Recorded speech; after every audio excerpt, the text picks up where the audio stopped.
Hi guys, I am not a video blogger, but for this post I wanted to show you a sort of real-time reenactment of my reaction to an online purchase that I just received. Because in my line of work I end up shopping a lot online, which is great for me. I love receiving packages, I'm sure anybody does. And in the last few months most of my packages have come from completely different sources, so it's given me a lot to compare and contrast and look at how invoicing is styled, what kind of stuffing they use, if any, do they wrap their packages, who's their delivery service, all kinds of different details. With my most recent one that I got today, I was really surprised, largely because it's not what I expected from this company. I'm not going to name them because I don't want to put them down. I'm also not going to name the exact product or brand that I ordered, just because I think that it wasn't in their intentions to do this. So without further ado, we'll just give you a rundown of what went through my head as I got this new delivery. So first of all, when I ordered this package, it was a couple weeks ago, standard shipping was $10. I'm used to like a $4, $8 window for a single item that isn't a super valuable, perishable piece. So $10 kind of already dampened my spirits about, oh, this might give me more chance for buyer's remorse later on. So anyway, $10 for shipping, okay, whatever, I'll do it.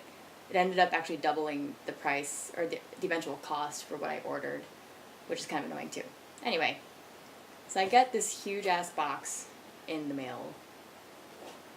This, I think, is an appropriate size for a dress, but just to give you the basics, I ordered a feathered headband. My head probably fits into this thing 8 times, and it's really just very excessive. It is branded on top, which is kind of cool, but I kind of feel like that's excessive and wasteful and very not conscientious of how much we're consuming in such a temporary thing. Usually lives in a box once, and how often do people reuse their stuff? Not that often. So anyway, I cut it open. Here we go. The invoice is in here. I like the packaging for this. It's got a little envelope and a folio.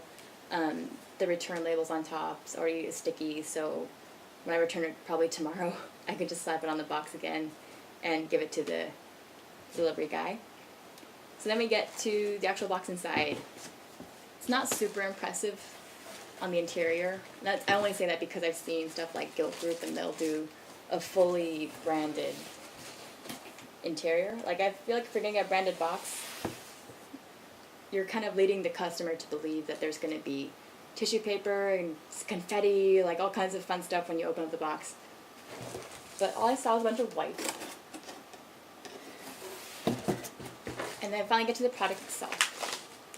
So here's a plastic bag, and encased within that is gift bag, takeout bag, depends which kind of bougie crowd you run with, I guess. But there's no padding around this box. In fact, the bottom's completely bashed in, which is just gonna happen. That's not a bummer to me. But getting to this point was kind of a disappointment. So opening it up,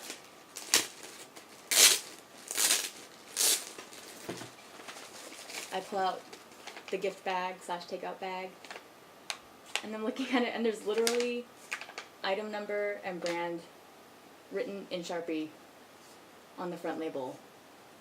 And this thing is stapled at the top. And on top of that, I have to unfold this, unstaple, check things out. And when it came to looking inside, they actually did bend the feather in the headband, so I'm kind of bummed out about that. I'm like, there probably should have been a different way to ship this thing.